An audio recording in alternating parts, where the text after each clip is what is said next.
Hey guys, this is Gedwork from Gev Loves Tennis. So I have three different clips of me hitting the serve over the years. This one is the earliest one from 3, 4 years ago. The thing I want to emphasize with this serve that's incorrect is the timing, how I toss the ball, how I take the racket back. Basically, I take the racket back too quickly. I started too early. I take it back too fast. And so I'm in this racket drop phase, and the racket just kind of pauses and just sits there, and then I end up hitting it, and all of the acceleration I'm supposed to get from the racket drop is kind of doesn't happen because of that. So it really has to be one fluid motion. Maybe you can have a little bit of a pause during the trophy phase, trophy position right before the racket drop, but the racket drop should not have a pause. So this one is from a few months ago.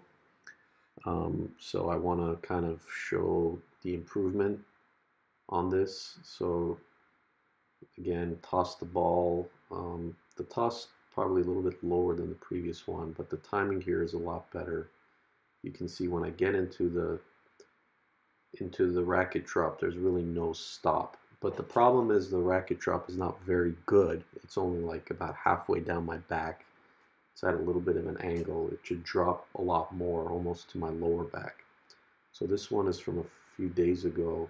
Also notice with this one, my feet are further apart from each other, and then when I go into the backswing, my knees bend more, my toes are, my feet are kind of on their toes.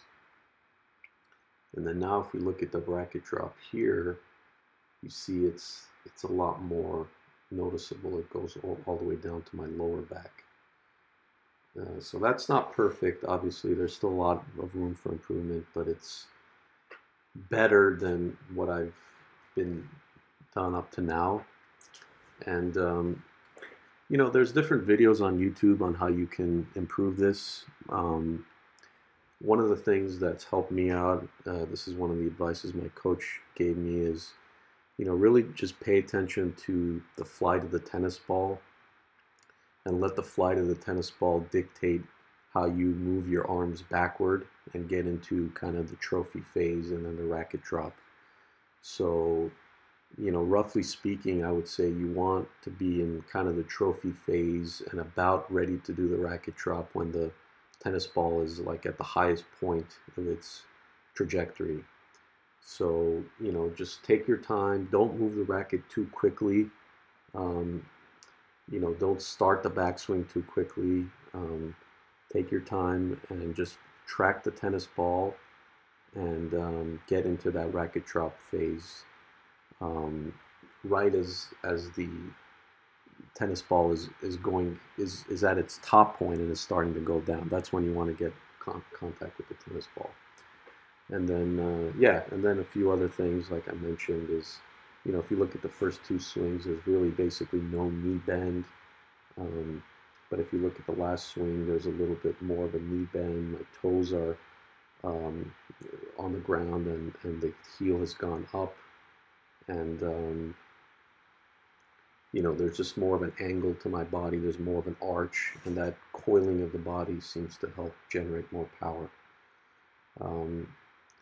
And then also for the racket drop, another piece of advice I'll give is when you get into the trophy phase and you're about ready to do your racket drop, pay attention to your elbows. Make sure that you get your elbows going forward, not to sideways, but rather kind of going forward, because the more forward the elbow goes, the more the racket drops.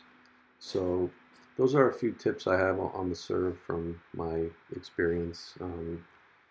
Yeah, if you found the video useful, feel free to like and subscribe to the channel. I'll try to make more videos like this to highlight some technical things that I've been working on with my game. I figure it'd be useful for beginners and intermediate players to help fix some of the problems they have with their game. So anyways, thanks for watching and have a great day.